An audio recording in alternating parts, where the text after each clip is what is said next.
Je suis choqué par Jude Bellingham. Qui es-tu? Qui es-tu, Jude Bellingham? Le Real Madrid l'emporte à Barcelone lors du Classico tant attendu. Jude Bellingham marque un doublé et fait encore une fois remporter son équipe. J'ai une question toute simple à vous poser, les amis. Est-ce que Jude Bellingham est le meilleur joueur du monde actuellement? J'ai l'impression que c'est le joueur le plus clutch, le joueur le plus important, le joueur le plus décisif d'une équipe top tier comme le Real Madrid. Mais là, il faut vraiment l'évoquer. Et je pense que c'est pas du tout la culture de l'instant. On va essayer de l'évoquer dans cette vidéo. Mais Jude Bellingham, c'est quelqu'un de monstrueux. En tout cas, j'espère que vous allez bien, les amis. C'est Koro. Alors, je suis toujours assez malade, malheureusement. Là, j'arrive à tourner parce que j'ai pris une bonne dose de Doliprane. 3000 cachets, je rigole. Mais là, je suis à peu près bien pour tourner et je devais absolument l'évoquer. Je suis un peu deg parce qu'on parle très très peu du football hors de Ligue 1 sur cette chaîne. En vrai, j'aimerais vraiment en parler beaucoup plus. Mais là, je suis un peu deg parce que je devais live le Classico, je devais faire le débrief. Et au final, j'étais pas du tout en état. Mais on va quand même évoquer un petit peu ce match-là. Mais surtout, surtout, surtout, les amis, faire un focus sur Jude Bellingham. Jude Bellingham qui est peut-être le meilleur joueur du monde. Alors, les amis, vous savez, moi, je suis pas trop, même pas du tout, partisan de la stat pure. C'est-à-dire, je vois pas seulement le football en mode le mec a marqué 20 buts en 20 matchs. Pas du tout. On va essayer de faire une analyse un petit peu plus approfondie. Mais le joueur est délirant. Sincèrement, Jude Bellingham, ça a toujours été quelqu'un qui statait, on va pas se mentir. Je rappelle qu'il est quand même formé à Birmingham, mais il a surtout été connu et bien évidemment au Borussia Dortmund. Et à Dortmund, comme vous le voyez un petit peu sur ce graphe là, enfin sur Wikipédia littéralement, on était quand même sur la dernière saison à 15 buts et 8 passes D, ce qui était déjà très très très très très très très très beau pour un milieu de terrain. Et là les amis, oui, on est sur un truc un peu irréel, mais si on prend juste en club, Bellingham c'est littéralement 13 matchs, 13 buts, 3 passes D. Les amis, je vous laisse imaginer, vous supportez un club, enfin vous aimez un club et tout. Imaginez le meilleur milieu de votre club, il met 13 buts en 13 matchs. On est d'accord que c'est grave. Les amis, à part Kevin De Bruyne notamment, là dans les joueurs actuels, là j'ai pas comme ça un joueur qui marque autant. La Bundesliga c'est spécifique, mais là en plus c'est pas en Bundesliga. Alors certes, le niveau de la Liga a un petit peu diminué et tout, mais il y a quand même, mesdames, messieurs, 3 buts en Champions League. Voilà, le joueur est monstrueux. En plus, il fait des passes, ça n'a aucun sens, ça n'a aucun sens. Alors les amis, je me suis un petit peu intéressé au stats approfondi de Bellingham. Je vous invite vraiment à follow ce compte-là, DataFoot. Hein, comme vous le savez, j'utilise beaucoup ce compte-là parce qu'il a des très très bons outils. Et donc voilà, on regardait un petit peu les statistiques approfondies de Jude Bellingham. Et la question c'était, Bellingham n'apporte que dans la finition. Alors est-ce que c'est vrai ou non? Pas du tout, voilà, pas du tout. Alors là, est-ce que vous voyez? Oui, là vous voyez. Alors, vous voyez pas en bas si normalement c'est bon. Mais en gros, bon, on va mettre comme ça c'est plus simple. Bah, Bellingham, il est littéralement élite dans les buts marqués. Bon, c'est littéralement, je pense, le premier chez le milieu de terrain. Littéralement, il y a par Kane, je pense, et Guirassy, il y a personne qui marque autant que lui. Même Haaland et Mbappé sont un peu en dessous pour vous dire. La conservation, l'élimination, bah, il fait littéralement partie de l'élite. Donc, c'est très très fort ce combo-là parce que un joueur qui peut conserver le ballon, mais en même temps éliminer, rendez-vous compte de la qualité. Et il fait partie de l'élite dans ce domaine-là. L'élite, hein, comme indiqué. Donc, ça, c'est des stats pris sur Football Ref. On va l'évoquer juste après. Et comme vous le voyez, en percussion, en création, en construction et en défense, eh ben, ce mec-là est aussi dans la partie forte, quasiment élite en création. Ça n'a aucun sens. On a un milieu de terrain qui peut marquer, qui va créer du danger, qui va conserver, qui va éliminer, qui va récupérer, qui va défendre. En fait, ce gars peut tout faire sur un terrain. Et en fait, les amis, moi, c'est pour ça que je vous dis vraiment que je considère que le meilleur joueur du monde, c'est un joueur qui se démarque vraiment par rapport aux autres. Je sais qu'il y a vraiment le débat Erling Haaland, actuellement Ballon d'Or et tout. Alors, c'est vrai, Haaland, il est très très fort sur un terrain. Il est très clinique. Mais est-ce que Erling Haaland, quand tu le prends globalement, est-ce que c'est le meilleur joueur du monde? Est-ce que même dans son club, rien que De Bruyne, Bernardo Silva par exemple, même Rodri, bah, ils sont pas meilleurs fondamentalement. Est-ce que Bellingham n'est pas meilleur? Vous voyez ce que je veux dire? C'est-à-dire qu'il ne faut pas confondre les stats purs, c'est-à-dire marquer des buts, etc. en mode tu es le meilleur du monde. Haaland, il est extrêmement fort, c'est peut-être le meilleur au monde dans son domaine, marquer des buts, mais il profite d'une équipe monstrueuse. Certes, à Dortmund et tout, même juste avant, c'était quoi avant Dortmund? J'ai oublié Salzbourg. J'ai déjà oublié les amis. Oui, je suis parti vérifier, c'était bien Salzbourg. Certes, Haaland, même dans des équipes un peu moindres, il a toujours marqué énormément. Donc ça prouve qu'il a un vrai talent pour la finition, réellement. Et à City, il croque énormément, ça fait que s'il croquait pas, Bon, en vrai, c'est normal pour un avancement de croquet, mais voilà, il marquerait beaucoup plus. Mais Haaland, ben, il se délimite à ça. Certes, il fait pas que ça, je grossis un peu le trait. Mais comme vous le voyez, Bellingham, il fait tout. Il fait littéralement tout sur un terrain. Et je me suis amusé à voir sur Football Ref. Et ben, vous voyez, bon, là, c'est un petit peu dézoomé, je suis désolé, n'hésitez pas à vous rapprocher de l'écran. Mais quand vous voyez ça, bah, c'est hallucinant. C'est-à-dire que milieu de terrain, donc c'est le meilleur buteur, le meilleur expected buteur, le milieu qui tire le plus, le mieux qui a plus d'actions maintenant à tir. Enfin, les amis, c'est le mieux qui fait le plus de passes le plus de positions progressives, c'est le mieux qui dribble le plus, c'est le milieu qui a le plus de passes progressives reçues, ça veut dire qu'il s'expose à fond, c'est le milieu qui touche le plus de surface dans la réparation verse, et en plus, c'est un milieu qui a des très bonnes stats défensives, surtout par rapport au ballon contré. Les amis, pour moi, je ne vais pas dire sans débat non plus, mais actuellement, je pense que bah, Jude Bellingham est à un minima le joueur le plus complet du monde. Littéralement, c'est-à-dire un petit peu comme ce qu'on a pu voir à City la saison précédente avec un Rodri qui a genre extrêmement son côté. Rodri, c'était témoin quand même, mais Rodri était un milieu absolu, ce qu'on peut appeler un milieu total. Là, Jude Bellingham est réellement, je pense, le meilleur milieu du monde, le meilleur joueur du monde, le joueur le plus complet du monde. Et pour moi, c'est pas un effet. C'est pas juste, ouais, MDR, le mec qui surperforme. Pas du tout, les amis. Pas du tout, parce qu'il a toujours été comme ça. Là, je peux malheureusement pas vous montrer les stats des années précédentes, mais rien que de toute façon, vous voyez, c'est pure stats avec Dortmund et tout, vous voyez que déjà, c'est un mec qui plantait. Mais au-delà de ça, il fait tout. Et honnêtement, bah, c'est effrayant. C'est effrayant où va s'arrêter Bellingham. Je pense sincèrement que le Real, en continuant comme ça, cette saison, avec un Bellingham toujours aussi important, je pense sincèrement que Bellingham prend le ballon d'or et c'est pas une vanne. C'est-à-dire que vraiment là, on est arrivé à un stade où ce mec-là peut tout faire sur un terrain et en plus décisif. Vous voyez, Bellingham, vous lui enlevez toutes ses stats. C'est-à-dire là, en 13 matchs, il a mis allez, un but.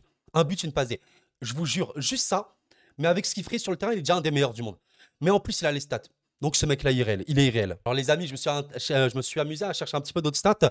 Comme vous pouvez le voir sur ce graphique, alors je sais pas trop si vous le comprenez, je vais vous l'expliquer rapidement. Et ben ça, c'est littéralement, c'est littéralement le graphique montrant un petit peu les buts par 90 minutes et les expected goals, donc c'est-à-dire les buts qu'il est censé marquer. Et ben vous voyez que Bellingham, il est littéralement tout en haut. C'est en plus d'être le joueur quasiment qui met le plus de buts par 90 minutes, c'est en plus le joueur qui a le plus d'expected goals. Et ça n'a aucun sens. C'est vraiment, pour moi, c'est une anomalie absolue. Je ne comprends pas ce joueur. Quand je dis que c'est une anomalie absolue, les amis, je ne dis pas qu'en mode il ne devrait pas marquer autant.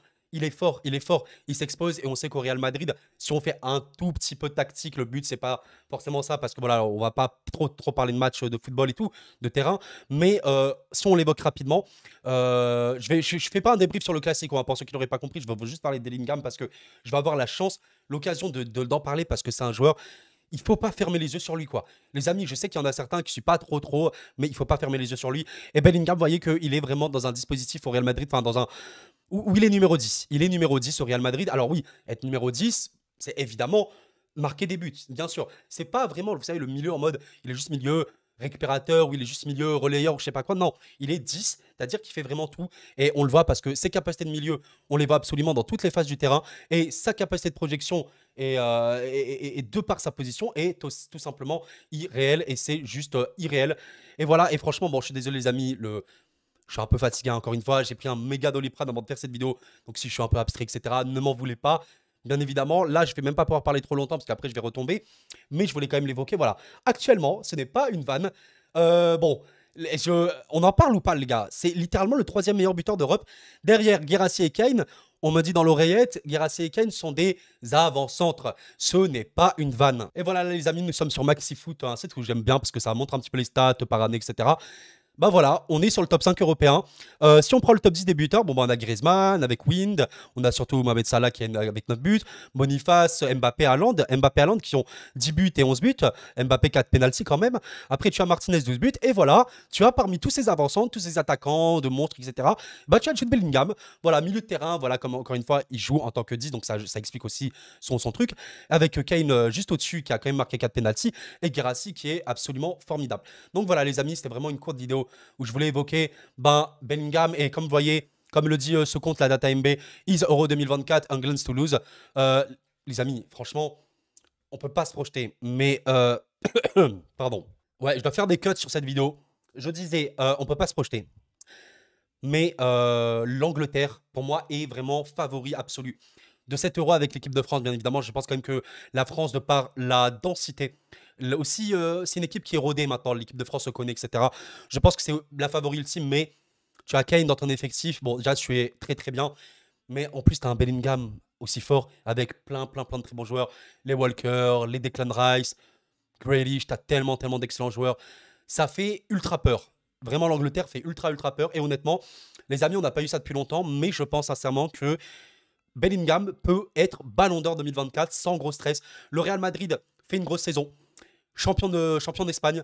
Potentiellement quart, même demi de LDC, même sans gagner. Hein. Demi de LDC.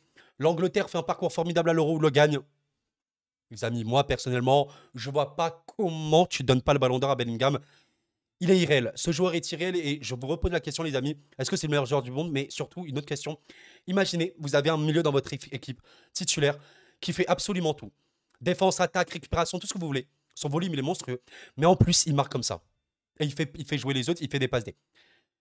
C'est un rêve absolu. Au PSG, moi, en tant que supporter parisien, j'ai toujours rêvé d'avoir un milieu qui était à peu près comme ça, c'est-à-dire un milieu qui pouvait tout faire. Et là, le Real long complètement. Et vraiment, le Real a vraiment beaucoup de bol parce que c'est une équipe de fous, à part peut-être l'avancante, mais il y a une équipe de fous. Les milieux ils ont vécu une période avec Kroos, Casemiro, Modric, les amis de fous. Maintenant, tu as des Tchouaméni, Kamavinga et Bellingham. Cette équipe est monstrueuse. Bref, bon les amis, voilà, c'était pas vraiment un débrief du Classico. Je voulais vraiment parler de Bellingham. J'espère que vous avez quand même apprécié. Si c'est le cas, n'hésitez vraiment pas à vous abonner, c'est pas fait, et à liker la vidéo, ça aide énormément la chaîne. Surtout dans cette période de maladie. Malheureusement, je vais devoir annuler également les lives de ce dimanche. Pour ceux qui se posaient la question, je ne peux pas. Là, vous voyez, je suis dans un instant bien parce que le Doliprane fait effet. Mais voilà. Et pour évoquer quand même très rapidement le Barça, voilà, je rappelle, je suis pas du tout supporter du Barça ni du Real. Le Barça, c'est quand même une vraie bonne équipe. Hein. Je suis pas de ceux qui disent que le Barça, c'est un peu surcoté et tout. Certes, il y a encore des choses à rôder. Tu es quand même, voilà, troisième de Ligue 1. T'as pas que des victoires et tout, de Liga, pardon. Mais il y a quand même de vrais bons joueurs dans cette équipe. Il y a vraiment de très bons jeunes, enfin, notamment Lamine Yamal. Et en vrai de vrai, je pense que ce qui est cool pour le Barça, c'est quand même que bah, tu vois, tu vas sortir de cette poule, je pense, assez tranquillement en Ligue des Champions et qu'à tout moment, tu peux faire une vraie performance en Ligue des Champions cette saison. Et ça, c'est pas si mal pour eux. Pour moi, le Barça peut encore être un peu rodé. Voilà, mais je pense que Xavi fait un bon boulot, même si je sais qu'il ne fait pas totalement l'unanimité, parce que vous voyez qu'il y a beaucoup de victoires 1-0, 1-0 et tout.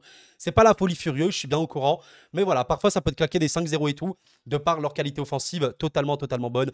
Voilà. Bon, les amis, on va arrêter là. Quel joueur Bellingham, quel joueur les amis. Oh, je vous avoue, en plus, il y a vraiment, vous savez, le syndrome de surcoté des joueurs, etc. Quand il le faut pas, mais sincèrement, je vous en supplie. Après, c'est votre avis. Mais je peux pas comprendre qu'on me dise que Bellingham est surcoté. Franchement, je peux pas comprendre. À Dortmund, c'était déjà un des meilleurs milieux du monde. Sincèrement, déjà de loin. Là, au Real, c'est devenu peut-être le meilleur joueur du monde et peut-être le futur Ballon d'Or. Ça n'a aucun sens.